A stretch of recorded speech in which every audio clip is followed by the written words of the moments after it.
Revelações da ciência sobre os mistérios da vida.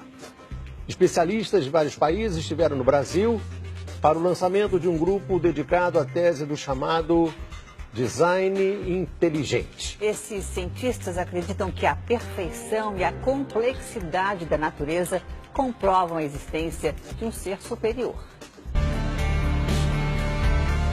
O que há por trás do bater das asas de uma borboleta?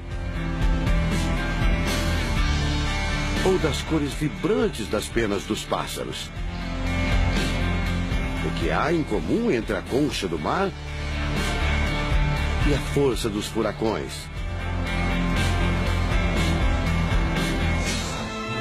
Que mistérios guardam as nossas células e o DNA, o responsável por tudo o que somos? Os homens reunidos nesta sala são os principais nomes de um ramo da ciência que pretende responder questões como estas. Ao contrário do que a gente apregoou por 150 anos, há evidências de inteligência na vida e no universo. Eles são estudiosos do chamado design inteligente, uma linha de pesquisa que acredita que a complexidade da vida e a perfeição da natureza comprovam a existência de um ser superior. A vida foi feita pronta, o universo foi feito pronto, planejados por um ser extremamente inteligente, com design, com arte, com perfeição. Marcos Eberlin coordena o Núcleo de Pesquisa em Ciência, Fé e Sociedade, recém-inaugurado por uma das maiores universidades de São Paulo, em parceria com instituições americanas. Outro defensor do design inteligente é o doutor em bioquímica e professor americano Michael Behe.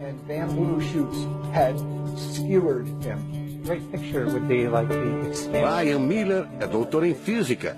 Ele coordena as pesquisas da Universidade de Duke, nos Estados Unidos. Seria um super engenheiro, um super arquiteto? Você pode dizer isso, responde o físico. Um arquiteto que tinha a vida em mente, um criador que fez a vida deliberadamente. Also, when you look at life itself, não é de hoje que os cientistas procuram pistas deste arquiteto da vida. Galileu Galilei, o célebre físico e astrônomo italiano, disse há mais de 400 anos que a matemática é o alfabeto com o qual Deus escreveu o universo. A matemática se dedica a provar que tudo no universo segue uma lógica. Mas foi ainda antes, na Idade Média, que outro italiano, Leonardo Fibonacci, decifrou parte deste alfabeto. Ele descobriu um padrão numérico que se repete em quase tudo na natureza. Em homenagem a ele, o padrão passou a ser conhecido como sequência de Fibonacci, uma sequência lógica de números que pode ser expressa em formas geométricas. Em cada quadrado, a gente consegue construir arcos, são aquelas linhas tortas, né? A gente consegue ligar um arco com o outro. Quando você liga um arco, um outro arco, um outro arco, um outro arco, um outro arco, e vai seguindo um outro arco, pensando no próximo quadrado, um outro arco. Essa aqui é uma figura que é uma espiral, chamada espiral de Fibonacci. E essa espiral aparece em diversos lugares do nosso cotidiano. Aparece, por exemplo, na nossa orelha. O formato da nossa orelha é exatamente essa espiral. Uma coisa interessante, aparece no nosso rodamuinho do cabelo aqui. É o mesmo formato que aparece aqui. Que é o mesmo formato que aparece naquela concha do mar, tal do Nautilus, né? Que é o mesmo formato que aparece nas estrelas do universo. Que é o mesmo rodamuinho que forma quando tem um furacão. A sequência de Fibonacci foi encontrada também nas ondas do mar, nas pétalas das rosas, na distribuição das sementes do girassol e até nos hexágonos da casca do abacaxi. Mais uma comprovação matemática da existência de uma mente inteligente por trás da criação seria o chamado número de ouro, ou proporção áurea, representada pela letra Φ. O número de ouro, também representado pelos dígitos 1,618, está presente na construção de uma das obras mais importantes da antiguidade, o Parthenon. Foi usado por Leonardo da Vinci na Mona Lisa, o quadro mais famoso do mundo. Essa regra do número áureo, ela vem, né, aparece no Fibonacci e aplica um monte de situações. E é legal que os gregos percebiam isso, eles associavam isso muito com a ideia de perfeição. Ele está presente nas asas das borboletas e até nas medidas do corpo humano. Se você pegar a sua altura e dividir pela distância do seu umbigo até o chão, vai dar aproximadamente 1,6. Um φ. Vai dar um φ também. Se a gente abre os braços, né, calcula a distância da ponta de um dedo até a ponta do outro dedo. Então vai ser desse dedo maior aqui, no dedo médio, até chegar ao dedo médio. Se eu pegar essa distância e dividir pela distância desse dedo até esse ombro aqui, vai dar 1,6 de novo. De tudo na natureza, o que mais impressiona os cientistas são as células, a chamada unidade básica da vida. São as menores partes que compõem os seres vivos, vegetais ou animais. O corpo humano é formado por cerca de 100 trilhões de células que dão origem a tecidos e órgãos. We cannot be accidentally caused. Life is not an accident. O americano Douglas Axie estuda biologia molecular há mais de 25 anos. Ele garante: não existe a mínima possibilidade de a vida ser um acidente, um acaso da evolução do planeta. Para ele, as células são complexas demais e só podem ter sido criadas de propósito por um ser inteligente. Literally machines that are made out of molecules. Dr. Michael Behe concorda. Ele compara a célula a uma fábrica repleta de máquinas e veículos. Ela produz e troca com as células vizinhas os elementos fundamentais à vida. Tudo coordenado por uma espécie de computador central, o chamado DNA. Você já deve ter ouvido falar dele.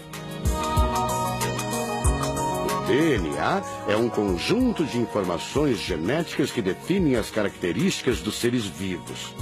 Entre os humanos é o DNA que informa o sexo, a cor da pele e do cabelo e o formato do rosto, entre outras coisas.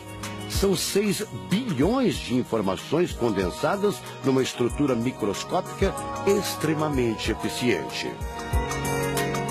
O presidente da Sociedade Brasileira do Design Inteligente considera o DNA o mais avançado código de que se tem notícia. A gente tem a molécula de DNA como um modelo. Por quê? Porque quando a gente descobriu essa molécula, a gente viu que é uma molécula fantástica, maravilhosa. E ali evidências e mais evidências de que uma mente inteligente projetou a vida. Porque é o software da vida. E esse software tem o quê? Tem ali um código. E a gente sabe que códigos emanam de mentes inteligentes. Nos Estados Unidos, um grupo de pesquisadores afirma ter identificado uma sequência de números que sempre se repete no DNA humano.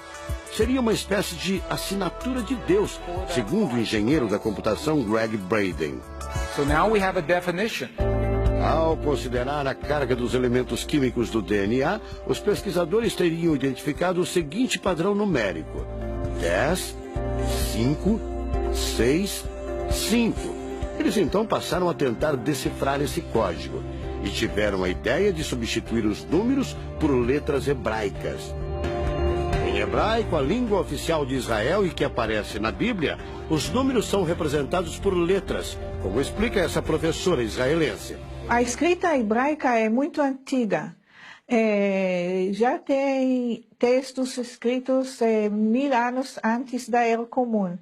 E nesta época ainda não inventaram o sistema decimal dos números que usamos agora.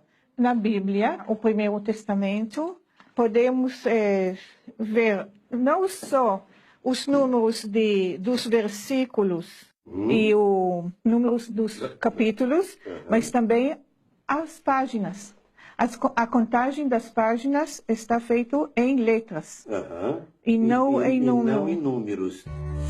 A sequência numérica 10, 5, 6, 5 foi transcrita para as respectivas letras em hebraico: Yud, Rei, Vav, Rei. Veja o resultado.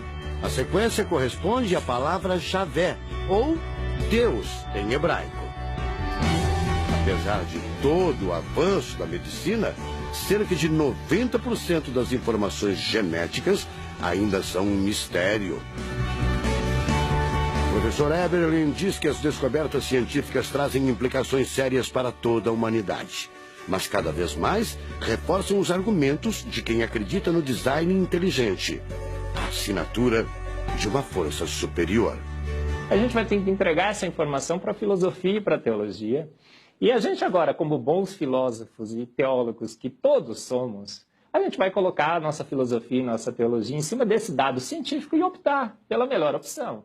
Eu, óbvio, acho que a melhor opção é Deus. Como gente, a gente tem esse direito, né, de especular em cima da descoberta científica de que uma mente inteligente orquestrou o universo e a vida.